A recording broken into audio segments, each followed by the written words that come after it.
This is a video about the Bechdel test and why it's hilarious and why all of you are taking it too seriously. And I know it's a dead horse. I know it's been beaten to that state. I know I'm never making videos about anything on topic or trendy, but this is what I have. This is what I have been stewing on. So this is what you all get. No one asked for this. No one will ever ask for this. Good luck. So what is the Bechdel test? At this point, I kind of assume that most people know this already because it's so famous and been so prolific in film criticism for so long. But a quick rundown would be it was a comic strip created in 1985 by Alison Bechdel that illustrated a joke between her and a friend about how she has a rule about what movies she can go see according to how much female representation there is, i.e., are there two female characters? Do they talk to each other about something other than a man?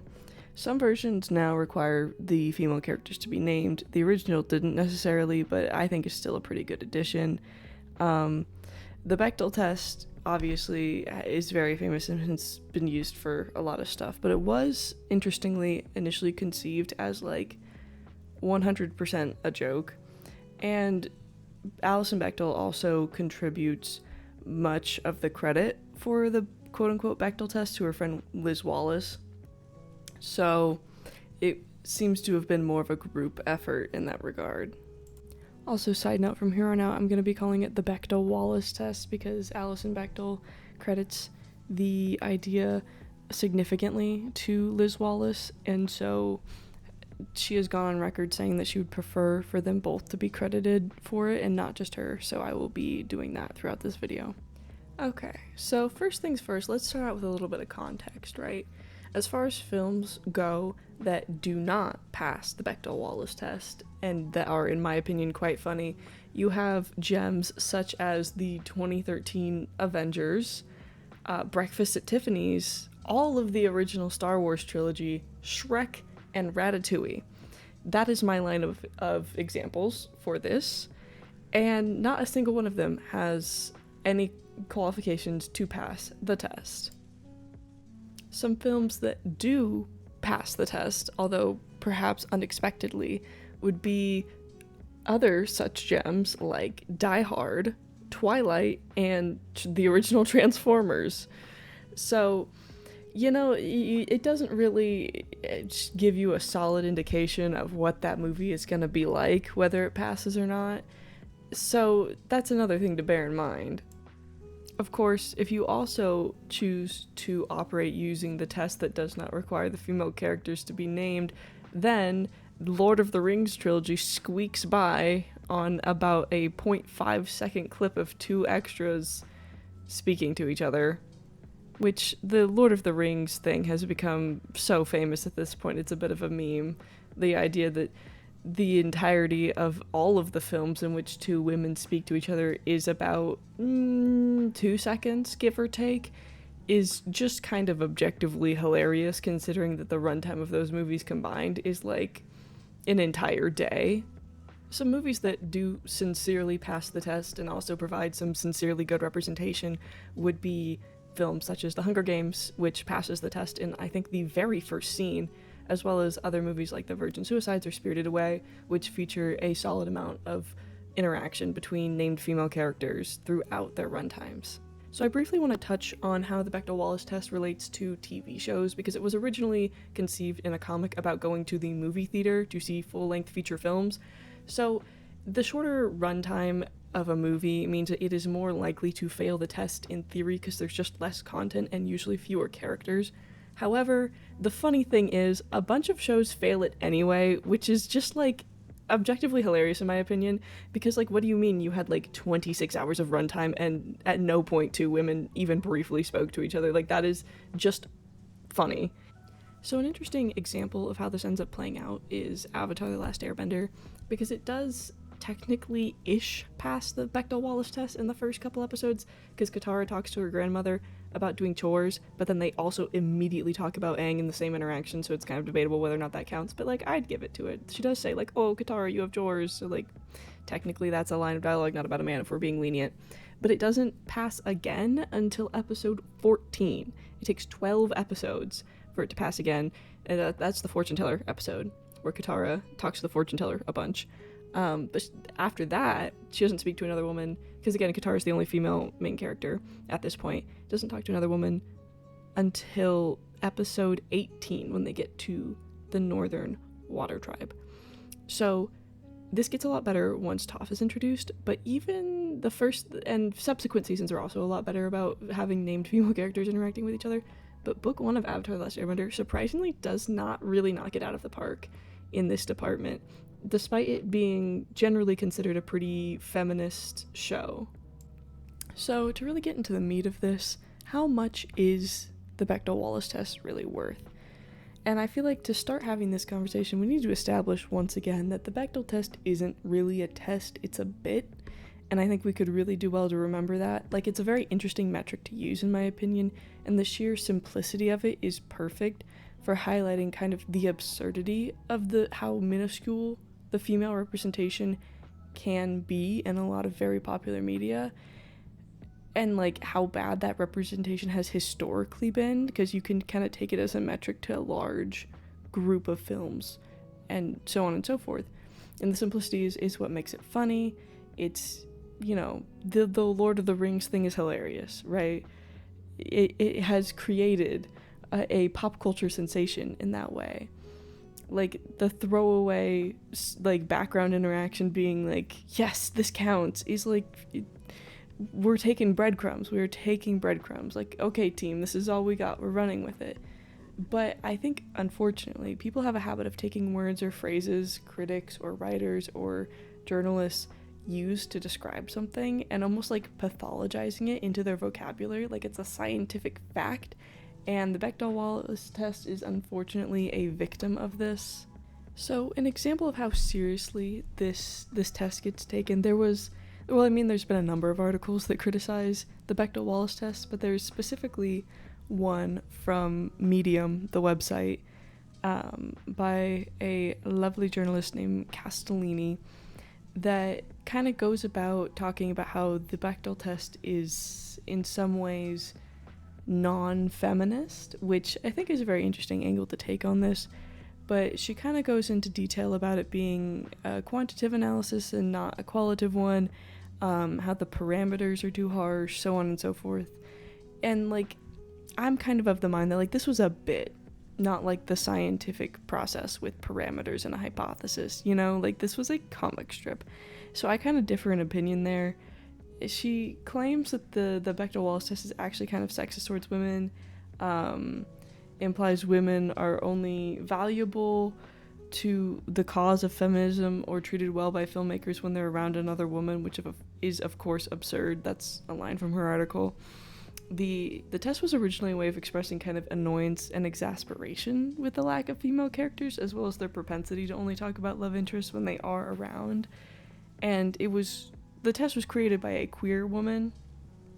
So like, there is a lot of queer context to the Bechdel test as well, the Bechdel-Wallace test, that gets ignored because it is taken in a very like mainstream feminism way. But like some of that, like, you know, the requirements here, like they have to talk about something other than a male love interest, kind of reflects that disinterest in heterosexual affairs. But unfortunately, the queer context of the Bechdel-Wallace test is often ignored or erased. To this article's credit, the author acknowledges the Bechdel-Wallace test's origins and initial point. She does acknowledge it was originally a joke, that it was originally from a comic strip, and she's instead criticizing the way it gets used, and I agree with that mostly to an extent. But to take the angle that the test is deeply flawed and unfeminist in its usage, instead of criticizing the seriousness and overly clinical way in which it is used, isn't quite where I would land on this with her. You know, for example, Castellini claims that, quote, having two women speak in your movie does not equal feminism, and that the bar is worrying, to say the least, end quote.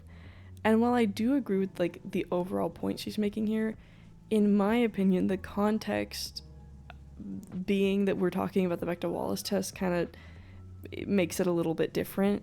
The bar being comically low is kind of the point of the Bechdel-Wallace test, not necessarily a flaw. Like, that's the whole joke. And there are some takes in the article that are a bit of a reach, in my opinion, and fall into the same trappings she accuses other people of falling into. And she does overall present like a decently interesting counter to the Bechdel-Wallace test, and she even jokingly introduced her own variety of the test named after herself with a different set of rules that are much more complicated, which in my opinion may serve as a better metric to measure feminist representation or good female representation, but kind of defeats the point of the original Bechdel-Wallace test, because like it was a joke, it was for fun. So take that with a grain of salt, in my opinion. It's a lot more sincere and much more, I don't know, judicious. It's categorically different and not necessarily an alternative, in my opinion. Not to say that it doesn't have value. And there are a lot of other articles that have very similar talking points and sentiments to Castellini, but I just wanted to go in depth on like this one to give you an example of like there's a lot of existing criticism about the Bechdel-Wallace test and how it's like not actually that feminist and whatever, and it's in fairness, it is used in a very like almost scientific way that it was never meant to originally be used in, which I think can make it seem very reductive, and I do agree with that point. But my take here is that the Bechdel-Wallace test is funny, and that is the main point of the Bechdel-Wallace test.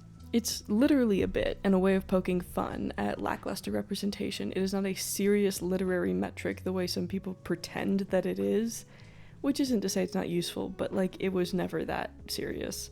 And Alison Bechdel has gone on record herself saying she's kind of over it when it comes to the test and that it was just a joke. It was always a joke.